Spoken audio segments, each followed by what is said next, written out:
Good morning students. Class tenth, जैसा कि आज आपका थर्ड है। यहाँ पे मीराबाई जो चैप्टर है, उस मीराबाई के चैप्टर के बारे में आपने पढ़ा। मीरा का जीवन परिचय पढ़ा। मीरा के जो पद हैं उसमें पहले और दूसरे दोनों पदों के माध्यम से मीरा ने अपने ईश्वर की भक्ति प्रकट की है। पहले पद में मीरा ने ईश्वर से विनती की है कि जिस प्रकार उन्होंने अन्य भक्तों का उद्धार किया, संकट के समय उनकी मदद की, ठीक वैसे ही मीरा भी उनकी भक्त है, वो भी उनको संकट में उनकी मदद करे। दूसरा जो पद था उसमें मीरा ने कृष्ण की चाकरी करने की बात कही है, और मीरा ये चाहती है कि वो उनके लिए अपनी सेवा करे, उनकी सेविका बने, उनके लिए बाग लगाए, उनके गुणगान करे, उनकी महिमा का वर्णन करे, साथ ही उनके दर्शन पाकर अपने जीवन को उद्धार की ओर बढ़ाए। तो मीरा ने इन दोनों पदों के माध्यम से अपनी भक्ति प्रकट की है। अब इसके जो क्वेश्चन है वो इस प्रकार है। फर्स्ट क्वेश्चन है, पहले पद में मीरा ने हरि से अपनी पीड़ा हरने की विनती किस प्रकार की है? यहाँ पे आंसर है, पहले पद में मीरा ने हरि से अपनी पीड़ा हरने की विनती विभिन्न उदाहरणों के माध्यम से की है। वे श्री कृष्ण को द्रौपदी की लाज रखने वाले, प्रहलाद की रक्षा के लिए नरसिंह भगवान का अवतार धारण करने वाले, डूबते हुए गजराज को बचाने वाले तथा हाथी को मगरमच्छ से बचाने वाले आदि कहकर संबोधित करती है। वह कहती है कि आप तो दयालु हैं, आप भक्त की पीड़ा देखकर द्रवित हो जाते हैं। मैं आपकी दासी हूँ, आप मुझ पर अपनी कृपा की वर्षा करते हुए मेरी भी पीड़ा हर लीजिए, दूर कर दीजिए। अर्थात पहले पद के माध्यम से अनेक उदाहरण दिए, उन उदाहरणों का हवाला देते हुए मीरा अपने स्वयं की पीड़ा दूर करने और अपनी मुक्ति की बात कृष्ण को कहती है। सेकंड नंबर, दूसरे पद में मीराबाई शाम की चाकरी क्यों करना चाहती है? आंसर है, मीरा श्री कृष्ण को सर्वस्व समर्पित कर चुकी है, इसलिए वे केवल कृष्ण के लिए ही कार्य करना चाहती है। श्री कृष्ण की समीपता व दर्शन हेतु उनकी दासी बनना चाहती है।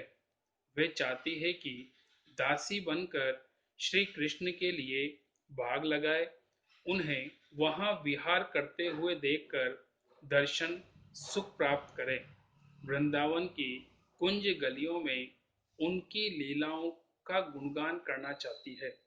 इस प्रकार दासी रूप में दर्शन, नाम स्मरण और भक्ति भाव रूपी जागीर को प्राप्त कर अपना जीवन सफल बनाना चाहती है।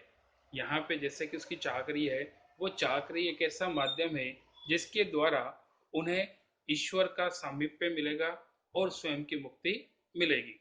नेक्स्ट नंबर थर्ड, मीराबाई ने श्री कृष्ण के रूप सौंदर्य का वर्णन कैसे किया है? आंसर है, मीराबाई ने श्री कृष्ण के रूप सौंदर्य का अलौकिक वर्णन किया है। श्री कृष्ण के शरीर पर पीले वस्त्र सुशोभित हो रहे हैं, सिर पर मोर पंख युक्त मुकुट सुशोभित हो रहा है, गले में वैजयंती माला उनके सौंदर्य में चार चांद लगा रहा है। वे बांसुरी बजाते हुए वृंदावन में गायें चराते हुए घूमते हैं। इस प्रकार इस रूप में वे श्री कृष्ण का बहुत ही मनोरम रूप उभरता है। नेक्स्ट नंबर आता है फोर, मीराबाई की भाषा शैली पर प्रकाश डालिए। आंसर है, मीराबाई ने अपने पदों में ब्रज, पंजाबी, राजस्थानी, गुजराती आदि भाषाओं का प्रयोग किया है। भाषा अत्यंत सहज और सुबोध है, शब्द चयन भावानुकूल है, भाषा में कोमलता, मधुरता और सरसता का गुण विद्यमान है। अपनी प्रेम की पीड़ा को अभिव्यक्त करने के लिए उन्होंने अत्यंत भावानुकूल शब्दावली का प्रयोग किया है। भाव भक्ति के कारण शांत रस प्रमुख है तथा प्रसाद गुण की भावाभिव्यक्ति हुई है। मीराबाई श्री कृष्ण की अनन्य उपासिका है। वे अपने आराध्य देव से अपनी पीड़ा हरने की विनती कर रही है। इसमें कृष्ण के प्रति श्रद्धा, भक्ति और विश्वास के भाव की अभिव्यंजना हुई है। मीराबाई की भाषा में अनेक अलंकारों जैसे अनुप्रास, रूपक, उपमा, उत्प्रेक्षा, उदाहरण आदि अलंकारों का सफल प्रयोग हुआ है। और नेक्स्ट है क्वेश्चन नंबर 5। वे श्री कृष्ण को पाने के लिए क्या क्या करने को तैयार है? यहाँ पे जैसे कि आंसर है, मीराबाई ने श्री कृष्ण को अपने प्रियतम के रूप में देखा है। वे बार बार श्री कृष्ण का दर्शन करना चाहती है। उन्हें पाने के लिए उन्हें उनकी दासी बनना भी स्वीकार है।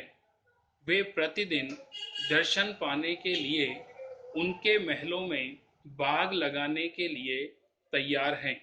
वे बड़े बड़े महलों का निर्माण करवाकर उनके बीच खिड़कियां बनवाना चाहती है ताकि श्री कृष्ण के का दर्शन हो सके और यह सौभाग्य उसे प्राप्त हो सके।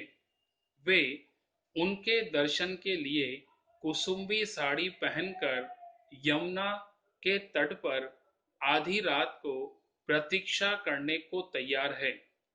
मीरा के मन में अपने आराध्य से मिलने के लिए व्याकुलता है, इसलिए वे उन्हें पाने के लिए हर संभव प्रयास करने को तत्पर है। इस प्रकार ये 5 क्वेश्चन कंप्लीट होते हैं। नेक्स्ट जो है वो नेक्स्ट है।